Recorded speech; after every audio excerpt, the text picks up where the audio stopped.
सच्चिदानंद रूपाय विश्वोत्पत्त्यादिहेतवे तापत्रय विनाशाय श्रीकृष्णाय वयं नुमः।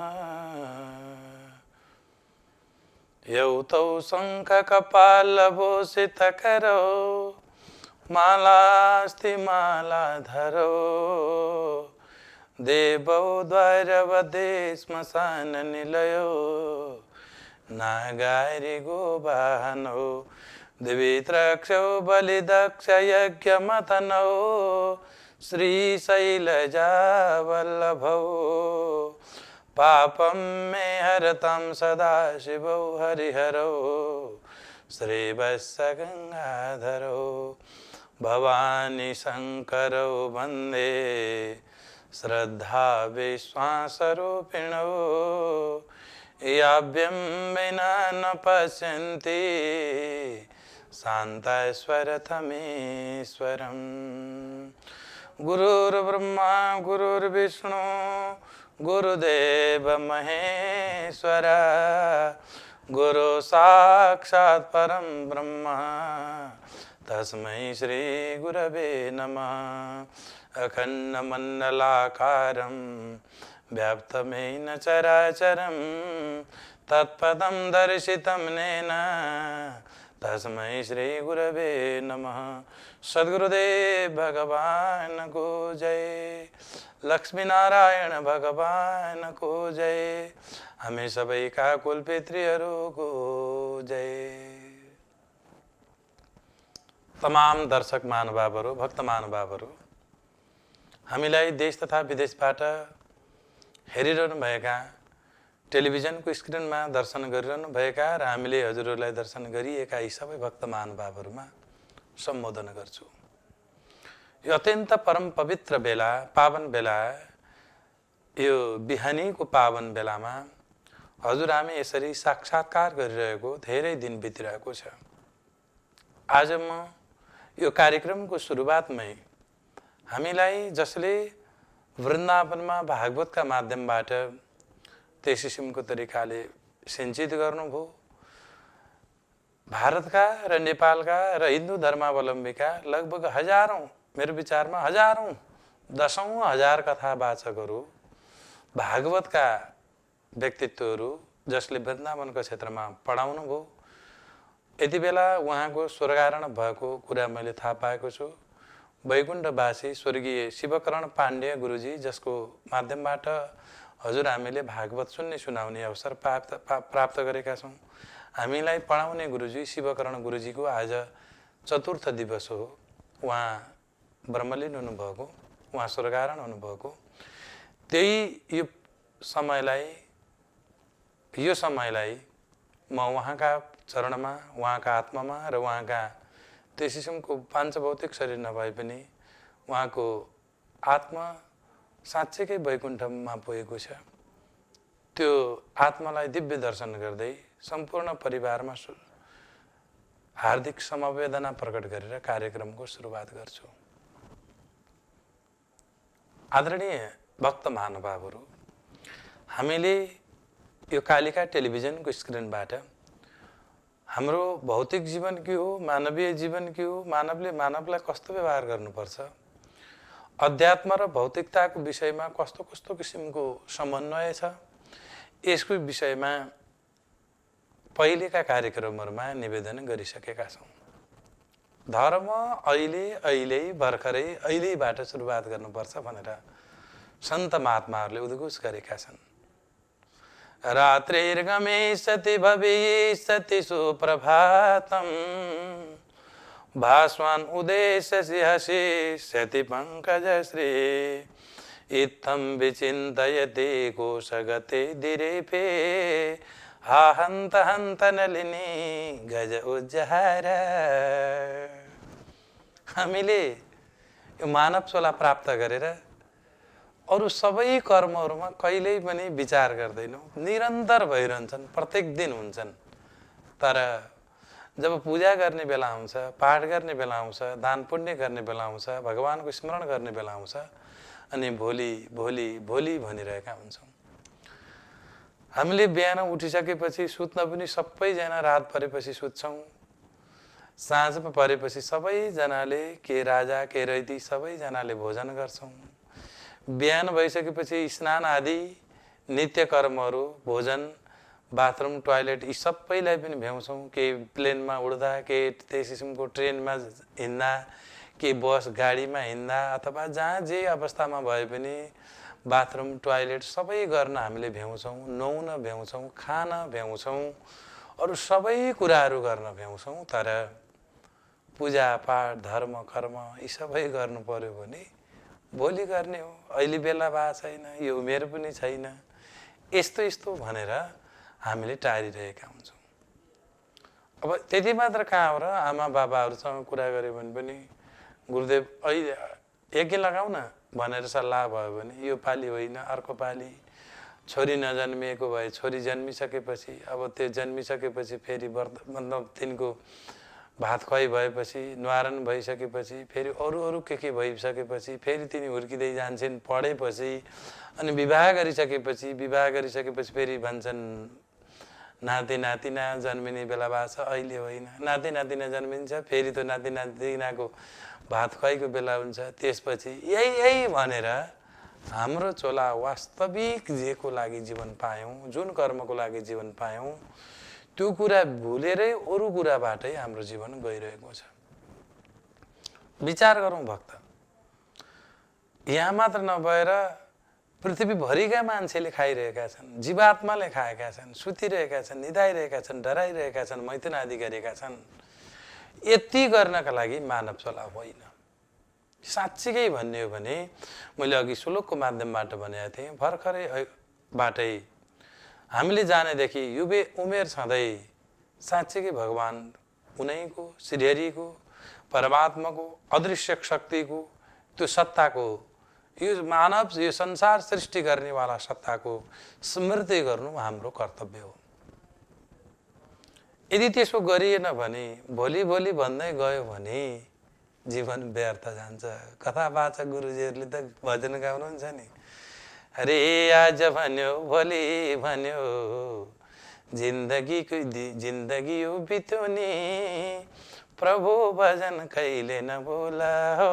आज भन्यो भोलि भन्यो जिन्दगी यो बित्यो नि, प्रभु भजन कहिले नभुला, मेरो कृष्ण भजन कहिले नभुला। बाँसको खपडीमा सनफाटाको डोरी, बाँसको खपेटामा सनफाटाको डोरी, जल्दी जल्दी घर बन्धु नगर नदेरी। आज भन्यो भोलि भन्यो जिन्दगी यो बित्यो नि, प्रभु भजन कहिले नभुला हो। आज भन्यो भोलि भन्यो जिन्दगी यो बित्यो नि, हरि भजन कहिले नभुला, मेरो कृष्ण भजन कहिले नभुला, मेरो रामको भजन कहिले नभुला। अरे बन्धु बसे चारैतिर, पत्नी बसे सिरा, बन्धु बसे चारैतिर, पत्नी बसे सिरा, जीवले गति अन्तै लियो शरीर गङ्गातिर। आज भन्यो भोलि भन्यो जिन्दगी यो बित्यो नि, प्रभु भजन कहिले नभुला। आज भन्यो भोलि भन्यो जिन्दगी यो बित्यो नि, प्रभु भजन कहिले नभुला, मेरो कृष्ण भजन कहिले नभुला, मेरो रामको भजन कहिले नभुला। साँच्चीकै आज भन्यो भोलि भन्यो जिन्दगी यो बितिरहेको छ, कसैलाई थाहा पाइएको छैन। कुन दिनदेखि हामी बुढो भइयो, म आजका दिनबाट बुढो भएँ भनेर हजुरलाई थाहा छ त मिति? छैन, कसैलाई थाहा छैन। जति शरीर बुढो भए पनि मन कहिल्यै बुढो हुँदो रहेछ। त्यसकारण श्रद्धालु भक्तजन आजदेखि अहिले भर्खरैदेखि आजैदेखि परमात्माको स्तुति, चिन्तन र समाजसेवा सुरुवात गर्न जरुरी छ। रात्रिर्गमे सति भविष्यति सुप्रभातम। यदि यसो गरिएन भने हाम्रो जीवन कस्तो हुन्छ? एउटा भँगेरा हुन्छ। म उदाहरणबाट एउटालाई निवेदन गरौँ। भँगेरा भमरा अथवा माउरी मह चुस्ने फुलको रस चुस्ने जुनसुकै जीवात्मा अरू पनि हुन्छन्, त्यसमा भमरालाई सन्तहरूले उदाहरण दिनुभएको छ। त्यो भमरो बिहान उज्यालो भएपछि उड्दै उड्दै उड्दै उड्दै तलाउमा गयो। तलाउमा गइसकेपछि कमल फुल अत्यन्तै राम्रो तरिकाले फुलिरहेको देखियो। आहा, यो कमलको फुलको परागमा बसेर यसको गुलियो रस चुस्दा कति आनन्द आउला। त्यो भमराले चुस्न सुरुवात गर्यो। चुस्दै थियो चुस्दै थियो चुस्दै थियो। अब अरू फुल भएको भए त केही समयमा फर्किन्थ्यो, तर यो कमलको फुल त्यो पनि कति मिठो, कति आनन्द। कमलको फुललाई ब्रह्माजी भन्दा पहिला नारायणले सृष्टि गरेको हुनाले भगवानको उदाहरण अरू कसैसँग तुलना गर्न मिल्दैन, कम्प्रोमाइज गर्न मिल्दैन, कम्प्यारिटी गर्न मिल्दैन, तर कमलको फुलसँग तुलना गरिन्छ। ब्रह्माजी भन्दा पहिला सृष्टि भएको विश्व ब्रह्माण्डमा नारायणका नाभि कमलमा ब्रह्मा मतलब नाभिमा कमलको फुल भयो। त्यसकारणले नारायणलाई कमलको जस्तो नयन, आँखा जस्तो, आँखा पनि कमलका फुल जस्तो, पाउ पनि कमलकै फुल जस्तो, हृदय पनि कमलको फुल जस्तो, कमल नयन, यस्तै स्तरी व्याख्या गरिन्छन्। तुलना गर्ने केही चिज हो भने दुनियाँमा कमलको फुल हो। भगवान नारायणलाई त्यो कमलको फुलमा भमराले रस चुसिरहेको थियो। आहा कस्तो मिठो, आहा कति आनन्द, आहा कस्तो भव्यता। अहिले म तुरुन्तै गएर मैले के नै पाउनु छ र, बरु यो कमलको फुलको रस अलि धेरै बेर चुस्छु भन्दै गयो। बिहानै गएको त्यो भमरा अब 10 बजिसकेको छ। चुस्दैछ, बढ्दै गएको छ समय, चुस्दैछ, बढ्दै गएको छ समय। हुँदै जाँदा 12, 1, 2, 3 चुसेको चुसै गऱ्यो। कति मिठो, कति आनन्द, कति मस्त। यो भावले उसले जब चुस्दै चुस्दै गएको थियो, जब सूर्यनारायण अस्ताचलमा पुग्नुभयो अथवा 5, 5:30 हुन थाल्यो, रातिको जाडाको बेलामा त छिटै घाम अस्ता हुन्छन्। जब यो अस्ताचलमा पुगेको उसले त्यति पनि थाहा पाएन। सूर्यनारायण बिस्तारै अस्ताउनु भयो। कमलको विशेषता हुन्छ भक्तजन, बिहान सूर्यको किरणसँगै कमलको फुल फुल्छ र कमलको त्यस किसिमको त्यो फुलले सूर्यको किरण अस्ताचलमा पुगेपछि, सूर्य अस्ताएपछि बिस्तारै बन्द भएर जान्छ।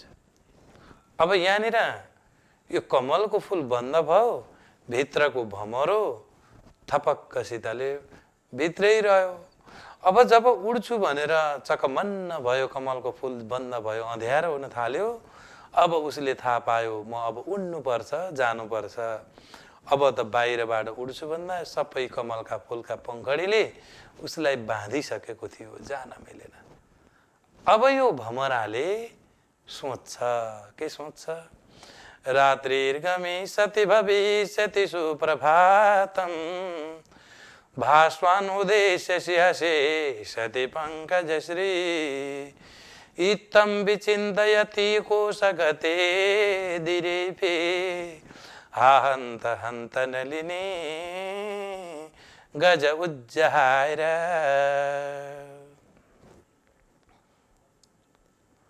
कमलको फुलभित्र बेरिएको चेपिएको यो भमरोले सोच्छ, म त अब आजलाई त बाँधिएँ, भोलि बिहानै जसरी आज म बिहानै आउने बेलामा सूर्यनारायण उदय हुनु भएको थियो पूर्वबाट, त्यही तरिकाले भोलि बिहानै सूर्यनारायण उदाउनेछन्। भास्वान् उदयसि हसिष्यति पङ्कजश्री। अनि त त्यो फुलको पङ्कजहरू, फुलका ती पङ्खडीहरू बिस्तारै सूर्यनारायण उदाइसकेपछि खुल्दै जानेछन्। जब त्यो खुल्दै जानेछन् अनि मलाई चेपिएको यी पङ्खडीहरूले छुटकारा दिनेछन्, अनि म भुर्र उडेर मेरा छोरीसँग, छोरासँग, मेरा परिवारसँग, मेरो गुणमा गएर म त्यस किसिमको वृक्षको टोड्काभित्र रहेको गुणमा सबैलाई यो गुलियो पदार्थ, यो तत्त्व, यो रस लिएर म आनन्द दिलाउने छु आहा भनेर रातमा अब त्यो पङ्खडीभित्र रहेको त्यो कमलको फुलमा बेरिएको त्यो भमराले सोचिरहेको थियो। त्यही बेलामा एउटा मत्ता हात्ती पानी पिउन आयो। साँझमा साँझ परेको बेलामा मत्ता हात्तीले अब पानीको बिचमा गएर खुट्टाहरू डुबाउँदै जाँदा त्यो फुलले डिस्टर्ब गरेको जस्तो उसलाई महसुस भयो, त्यसले बाधा दिएको जस्तो महसुस भयो। हम्काउने के गर्ने र पानीहरूलाई यताउता लसार पटार गर्ने क्रममा त्यही भमरो बसेको कमलको फुललाई पनि उसले सुनैदेखि बलै लगाएर उचाल्यो, ऋषिले उचाल्यो र कुल्चिएर त्यो फुललाई हुत्याइदियो, सखाप पारिदियो। अब त्यो फुलभित्र परेको त्यो भमरो पनि त्यही हात्तीको पाइलाभित्र अटेर त्यसको जीवन लीला पुरा भयो। त भमराले सोचे जस्तै कथाको माध्यमबाट म यहाँहरूलाई बताउन गइरहेको छु। भमराले सोचे जस्तै हजुर हाम्रो जीवन बितिरहेको छ। आज भन्यो, भोलि भन्यो, पर्सि भन्यो, भोलि गरौँला, पर्सि गरौँला, उसो गरौँला, यसो गरौँला भन्दा भन्दै जसरी भोलि भएपछि यो सूर्यनारायण उदाइसकेपछि यो कमलको फुल फुल्ने छ, म भाग्ने छु र म गन्तव्यमा पुग्ने छु भनेर सोचिरहेको भमरा एक दिन त्यस किसिमको तरिकाले बाँच्न पाएन।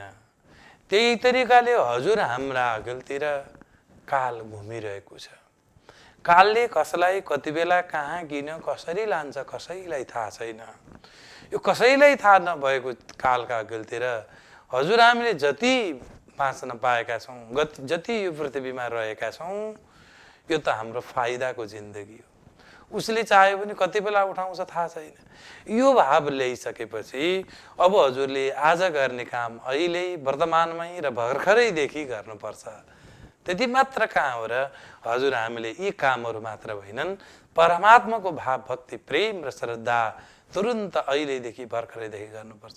कोही भक्तहरूले भन्नुहुन्छ यो युवा अवस्थादेखि पूजा गर्ने बेला भएको छैन, देवघाट जाने बेला भएको छैन, घुमारीघाट जाने बेला भएको छैन, आमाहरूको सेवा गर्ने बेला भएको छैन भन्दै गर्दा मैले भन्ने गरेको छु, कालको तिमीलाई थाहा छ कि बच्चालाई कालले छोड्छ, कि युवालाई कालले छोड्छ, कि वृद्धलाई कालले छोड्छ, कसलाई कति बेला कति किन उठाउँछ कसैलाई थाहा छैन। त्यसकारण जान्ने भएदेखि नै हामीले परमात्माको भजन कीर्तन र स्तुतिलाई छोड्नु हुँदैन सज्जन। यही महत्त्वपूर्ण सन्देशका साथमा हामी कार्यक्रमलाई अत्यन्तै महत्त्वपूर्ण तरिकाले बढाइरहेका छौँ। हामीले अस्तिका दिनमा भनेका थियौँ भान्सा कोठालाई कसरी पवित्र पार्ने, घरलाई मन्दिर बनाउने र मन्दिरलाई वैकुण्ठ कसरी बनाउने भन्ने यो महान अभियानमा हामी जुटेको पावन बेलामा महिलाहरूलाई निवेदन गरौँ भान्सामा कस्ता कस्ता चिजहरू हुनुपर्छ र भान्सालाई कसरी शुद्ध्याउनुपर्छ र मन्दिर कोठा पूजा कोठा कसरी हुनुपर्छ, यस विषयमा म चर्चा गर्नेछु। सबैभन्दा पहिला त अब भान्सा कोठा, हजुर हाम्रो भान्सा कोठा पूर्व र उत्तरको बीच यो पूजा कोठा हो, पूर्व र दक्षिणको बीच यो आग्नेय दिशा भन्छन्, यो भान्सा कोठाको दिशा हो। भान्सा कोठा जहिले पनि यो आग्नेय दिशामा हुनुपर्छ। भान्सा कोठामा खाना पकाउनेवालाले पूर्वतिर फर्केर या उत्तरतिर फर्केर पकाउन सकिन्छ, दक्षिण दिशातिर र पश्चिम दिशातिर फर्केर पकाउन हुँदैन। सकभर यदि त्यस्तो बनिसकेको छ भने त्यसलाई दोष मेटाउन कर्महरू गर्नुपर्छ। अनि भान्सा कोठाका धाराहरू हजुरहरूले उत्तर दिशातिरबाट या पूर्व दिशातिरबाट नै झार्नुपर्ने देखिन्छ। भान्सा कोठाका भाँडाहरू कहिल्यै पनि बजाउनु हुँदैन, डङ्ग डङ्ग आवाज आउने तरिकाले अनि थन्द्रङ्ग थन्द्रङ्ग त्यस किसिमको शब्द हुने गरी खाना पस्किँदा पनि आवाजले टक टक टक टक गरेर डाडुहरू पन्नियो अथवा कराई र पनियोको त्यस किसिमको आवाज यो भान्सा कोठामा पार्नु हुँदैन। बिस्तारै चलाउने, सम्मानसित त्यसको भोजन तयारी गर्ने हामीले गर्नुपर्छ। भान्सा कोठाका भाँडाकुँडाहरू सकभर कपहरू ट्रेहरू हजुरहरूले प्रयोग नगर्ने, यदि त्यो जानिएको छ माटाबाट बनेको हो भन्ने ग्यारेन्टी भए मात्र यसलाई प्रयोग गर्ने। यो कपहरू ट्रेहरू बढीभन्दा बढी गोरुको हाडबाट, गाईको हाडबाट, भैँसीको हाडबाट बन्ने भएको हुनाले यिनी चिजहरू हजुरहरूले भान्सा कोठामा प्रयोग गर्न हुँदैन। भान्सा कोठामा चर्केका, फुटेका र नराम्रा परेका, काला जमेका किसिमका भाँडाहरू पवित्र हुँदैनन्। यसलाई हजुर हामीले हटाउनु आवश्यक देखिन्छ। चर्केको भाँडामा, कुचिएको भाँडामा, स्टिलको भाँडामा सकभर खान हुँदैन। हजुरको कचौरा चर्केको छ, हजुरको गिलास चर्केको छ, हजुरको मग चर्केको छ भने हजुरलाई लाखौँ हजारौँ क्षति हुन्छ। त्यो 100-150 को भाँडो हटाएर हजुरलाई केही फरक पर्दैन। हजुरले यो चर्केको फुटेको भाँडो कहिल्यै प्रयोग नगर्नु होला। धेरै भक्तहरूका घरमा देखिन्छन् चर्केका गिलासहरू, धेरै ठाउँमा त्यस किसिमको चर्केका कचौराहरू, यिनी कहिल्यै राख्नु हुँदैन। सकभर भोजन गर्ने मूल व्यक्तिले, घरको मूल आमा बाबाले भोजन गर्दा एउटै थालमा, एउटै कचौरा र एउटै गिलासमा प्रयोग गर्नुपर्छ। र विशेष गरेर चरेसका थालहरू, यिनी वैज्ञानिक तरिकाले पनि र आध्यात्मिक तरिकाले पनि यिनलाई पवित्र मानिएको हुनाले चरेसका थाल, चरेसका कचौरा र चरेसका गिलासमा भोजन गराउने गर्नुपर्छ।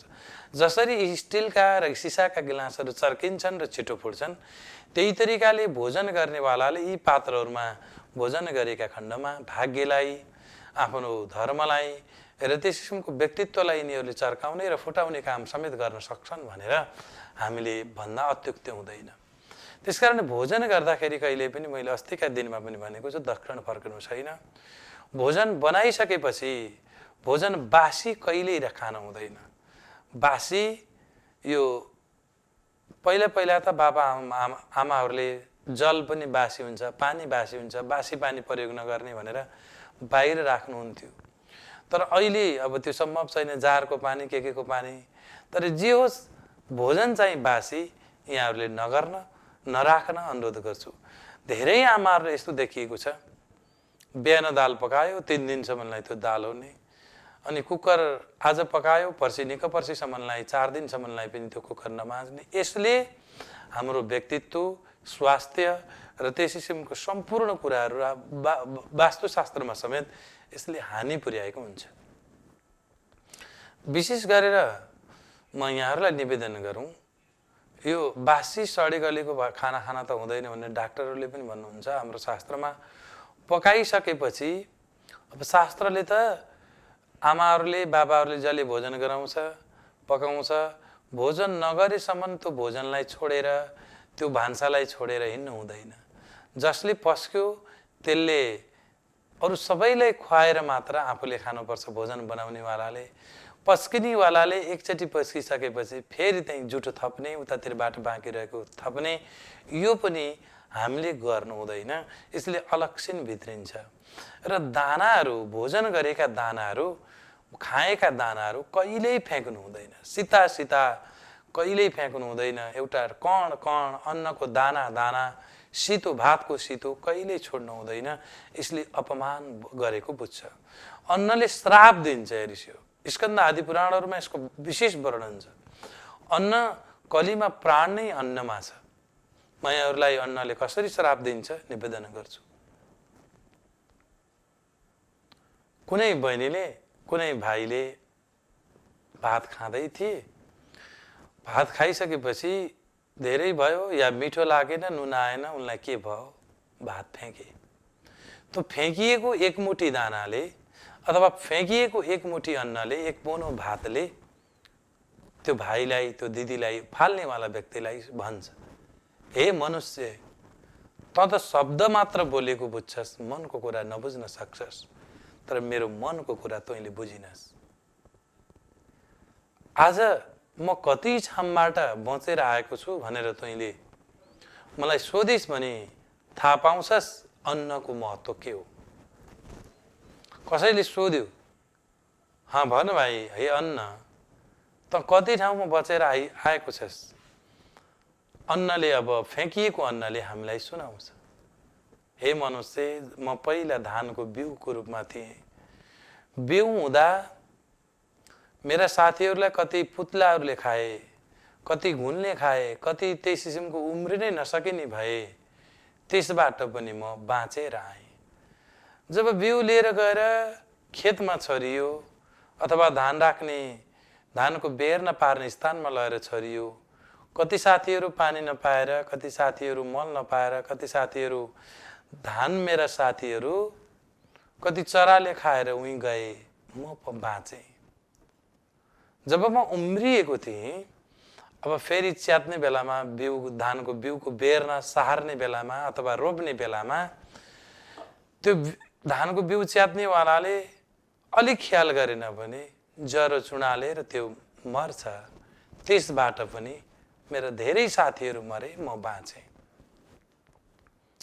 जब म गएर धानको बिउको खेतमा छुपु छुपु छुपु गएर रोपिएँ, अब कति साथीहरू पोके, राते, धानका अनेक रोगहरू लागेर मरे, कति साथीहरू सुक्खा परेर मरे, म चाहिँ बाँचेँ।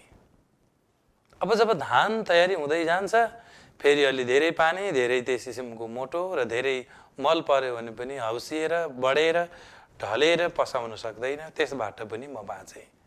जब म धान तयारी भएँ, पसाउन थालेँ, अब लहलह झुल्दै थिएँ, दुध पस्दै गयो, म भित्रको चामलको दाना तयारी हुँदै गयो धानका रूपमा। अब त फेरि भँगेरा र मुसाहरूको उत्तिकै जगजगी छ, डरको बिगबिगी छ। अब त्यसबाट पनि हे मानव, म बाँचेर आएको हुँ। धेरै साथीहरू त भँगेराले खाए, मुसाले लटपट्याए, म त्यसबाट बाँचेँ। जब म अब धान काट्ने बेला भयो, काट्ने बेलामा पनि धेरै खेतालाहरूले त्यसको महत्त्व नबुझेर छटाङ र छुटुङ पारेर हतारका साथमा काटे, साथीहरू खसे, म चाहिँ फेरि बाँचेँ। जब म अब त धान सुकाउने क्रममा पनि झरे साथीहरू, म बाँचेँ। अब झाँट्ने, ठेसर लाउने, के गर्ने विधि हुन्छ धानको, त्यो गर्ने बेलाबाट पनि म बाँचेर आएँ। अब बोरामा हाल्ने बेलामा पनि बाँचेँ। अब कति कुरा गरौँ, कति साथीहरू त त्यही ठेसरका साथसाथमा छेम्पिएर मरे, कुटिए, यिनीबाट पनि म बाँचेँ। कति त परालमा मिसिएर भागे, कति भाटामा छरिएर भागे। यी सबै कर्महरूबाट म बाँच्दै आएको छु। अब फेरि हामीलाई समस्या धनसारमा लिएर गएर राखेपछि, बोरामा लगेर प्याक गरिसकेपछि पुतली र तिनी घुनबाट म बाँचेँ। अनि ओसार पसार गर्दाखेरि धेरै साथीहरू खसेर मरे, म बाँचेँ। कति बताऊँ मान्छे, तँलाई मैले कति बताऊँ, मिलमा लिएर गएर जाँदा कति साथीहरू धुलो पिठो भएर पिसिएर झरे, म चाहिँ चामलका रूपमा अब बाँचेँ। अब फेरि केलाउने बेलाबाट बाँच्दैछु। आमाले चौलानीका साथमा कति साथीहरूलाई पठाइदिनु भयो, तँबाट बाँचेँ। अब म चाहिँ अन्तिममा जब कुक्करभित्र पसेँ, म खुसीले गदगद भएँ, गदगद।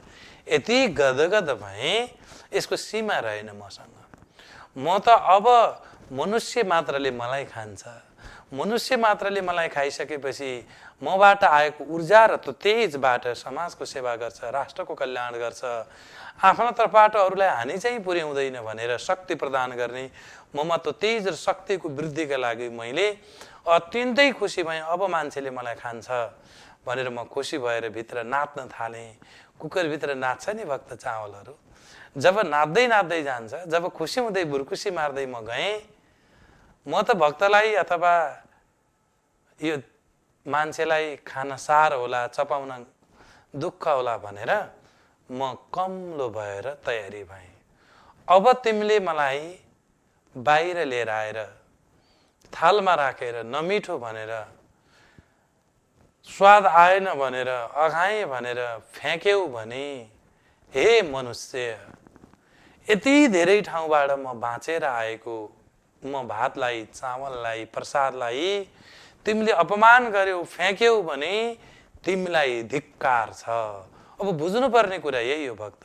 अन्नले हामीलाई के भनेर धिक्कार गर्छ, श्राप दिन्छ भने, हे मनुष्य, जुन दिन तैँले अघाउने जति मेरो मात्रा फ्याँक्छस् अथवा भात फ्याँक्छस्, त्यस दिन तँलाई जति भोक लागे पनि, जति खान मन लागे पनि तँलाई खान नपाएस्, तँलाई श्राप दिन्छु भनेर अन्नले मानव मात्रलाई, प्राणी मात्रलाई श्राप दिन्छ।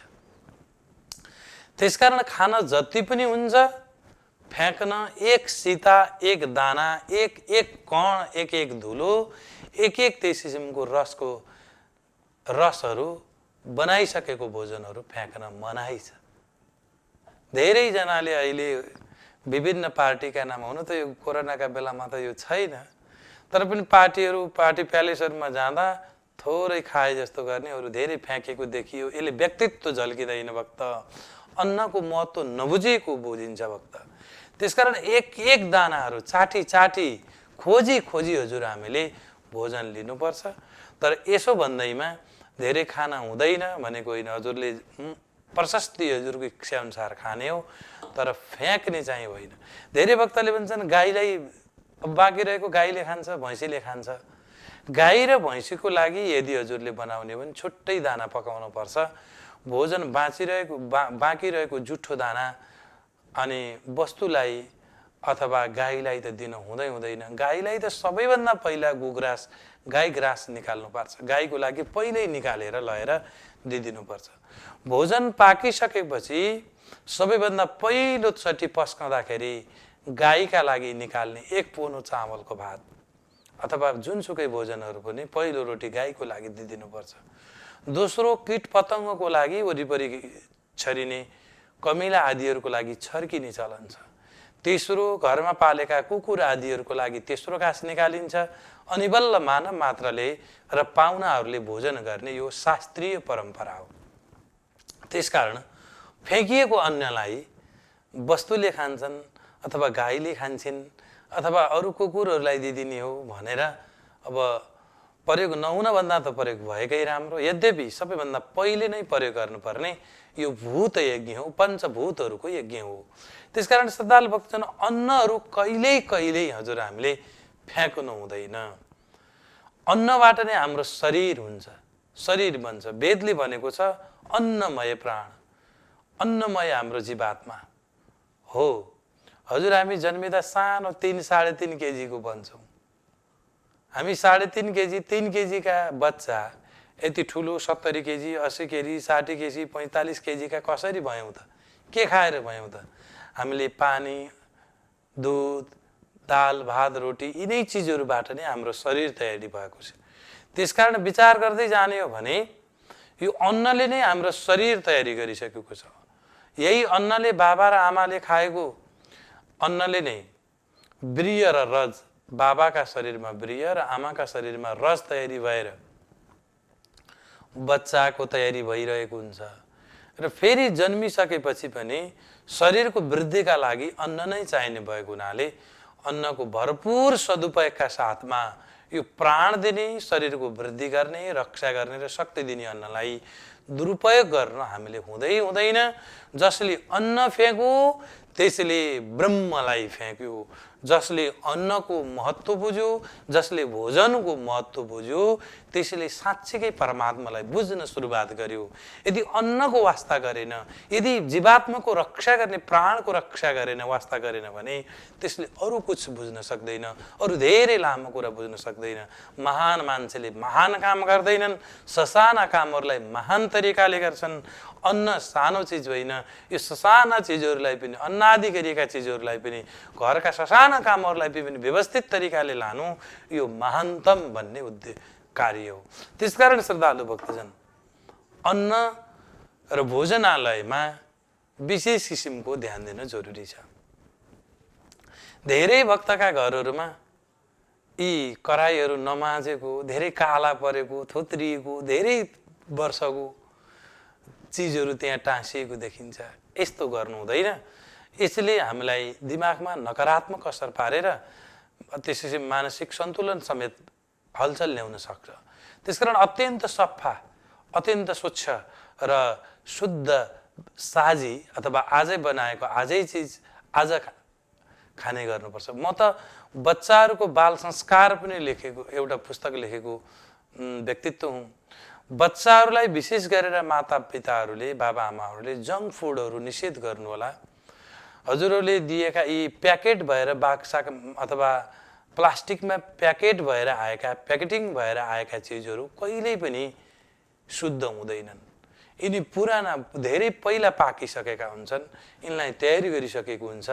यसले खानामा मिठो स्वाद र एकैछिनको जिब्रोको स्वाद दिए पनि त्यसले शरीरमा धेरैभन्दा धेरै नकारात्मक असर पार्छ। चाउचाउले शरीरका हड्डीहरू खियाइदिएर धेरैभन्दा धेरै यहाँ यसमा राखेको अनि त्यो अजिनामोटो लगायतका अनेक प्रकारका पदार्थहरूले शरीरको हड्डीलाई अत्यन्त खिइरहेका हुन्छन् र बच्चैदेखि ढाड दुख्ने समस्या, शरीर दुख्ने समस्या, यिनी समस्याहरू। अनि अर्कोतिर यो चाउमिन लगायतका पदार्थहरू, उतातिर अजिनामोटो लगायतका पदार्थहरू, अनेक प्रकारका यी पेय पदार्थहरू, यहाँहरूले खाँदाखेरि मिठो चिसो भन्नुहुन्छ, यी पेय पदार्थहरूले पनि अत्यन्तै नकारात्मक असर पार्छन्। त्यसकारण यी चिजहरूबाट पनि हामी सकभर सकिन्छ भने ताजा जुस, ताजा फलफुलका जुसहरू, अनेक घरमै निर्माण गरेका अचारहरू, यी खाँदिरहेका अचारहरू, मुलाका अचारहरू, अनेक प्रकारका बजारमा बिक्रिरहेका अचारहरूले पनि हाम्रो शरीर र हाम्रो व्यक्तित्वलाई असर पार्छन्। त्यसकारण भोजन बनाउने र भोजनालयमा यिनी चिजहरूबाट हामी अत्यन्त टाढा हुन आवश्यक देखिन्छ।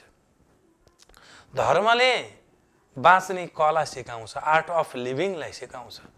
धर्मले केवल पूजा गर्ने, पाठ गर्ने, व्रत गर्ने, टीका मात्र लाउने, यो पहेँला कपडा मात्र लगाउने यो मात्र सिकाउँदैन सज्जन।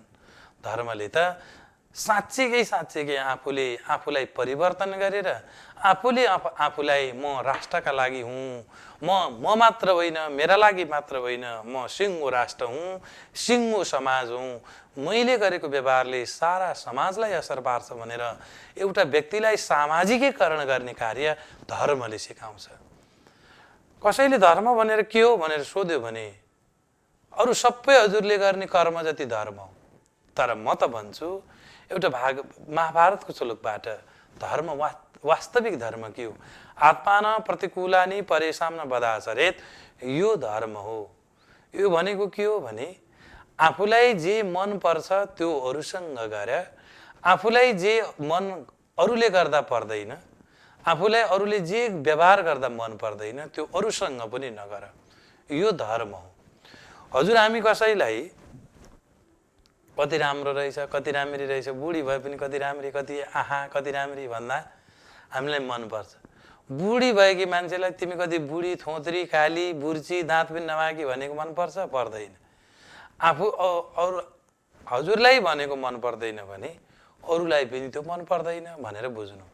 जति बुढी भए पनि बुढो भए पनि आहा कति राम्रो, कति राम्रो, कति सज्जन, कति मिलेको, कालो भए पनि कति गोरो, कति चिटिक्क भन्यो भने हामीलाई मन पर्छ, खुसी लाग्छ। त्यही तरिकाले अरूलाई पनि यही तरिकाले खुसी लाग्छ भनेर बुझेर व्यवहार गरियो भने यो वास्तवमा धर्म हो, यो वास्तविक धर्म हो, धर्मको विशेष व्याख्या हो। अरू त धर्म हुन्, पूजा हुन्, पाठ हुन्, व्रत हुन्, तीर्थ हुन्, दान हुन्, पुण्य हुन्, मानव सेवा हुन्, यी सबै धर्म हुन्।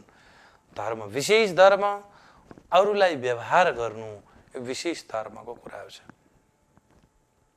तसमादरणीय श्रद्धालु भक्तजन, हजुरहरूले हामीलाई स्क्रिनमा हेरिरहनु भएको यो सिन धेरैजना भक्तहरूले भनिरहनु भएको छ यो कृत्रिम हो कि, यो बनावटी हो कि, आर्टिफिसियल हो कि के हो भनेर म यो विषयमा आज अलिकति यहाँहरूसँग चर्चा गर्छु। यो कालीगण्डकीको परम पवित्र पावन क्षेत्र देवघाटबाट अलिकति माथि पूर्व नवलपुर जिल्ला, सुस्ता पूर्व अन्तर्गतको नवलपुर जिल्ला अन्तर्गतको यो बुलिङटार गाउँपालिका वडा नम्बर 6 मा अवस्थित घुमारी घाट हो।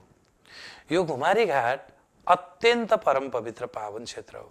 जसरी देवघाटमा नारायणी र मतलब कालीगण्डकी र त्रिशुलीको सङ्गम भएपछि देवघाट भयो, नारायणी भइन्, आदिघट्ट, आदिप्रयाग र साँच्चीकै यो क्षेत्र आदिप्रयागको क्षेत्र हो, आदिघट्ट हो र देवताहरूले स्नान गरेर मकरमा त्यस किसिमको व्यवहार गर्ने र सबैको एउटा सभा गर्ने भएको हुनाले मकर सङ्क्रान्तिको बेलाको विशेष पर्व लाग्ने क्षेत्र हो देवघाट क्षेत्र।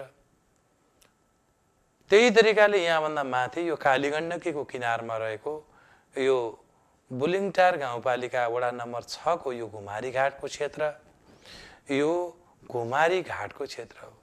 यो घुमेर दाहिने कालीगण्डकी दाहिने घुमेर परिक्रमा गरेर यो जमिनलाई घुमेकी हुनाले यहाँका स्थानीयहरूले यसलाई दाहिने शङ्ख अथवा घुमारी घाट क्षेत्र भनेर भन्छन्।